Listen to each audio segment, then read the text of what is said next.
Hazrat Aisha Siddiqa radhiyallahu ta'ala anha narrated that the Prophet Muhammad sallallahu alaihi wasallam said, "The person who gives a bath to a deceased person should conceal his body as much as possible. He should then bring a piece of cloth and place it on his belly and proceed.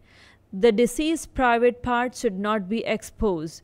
Then the one who is giving the bath should say, 'In the name of Allah, and Allah is the greatest. O Allah, fulfill what you have promised him.' Then he may uncover his face. If the deceased is a man, the deceased relatives should take a piece of cloth, place it on his belly, and then press the stomach with their hands, saying, 'In the name of Allah, and Allah is the greatest.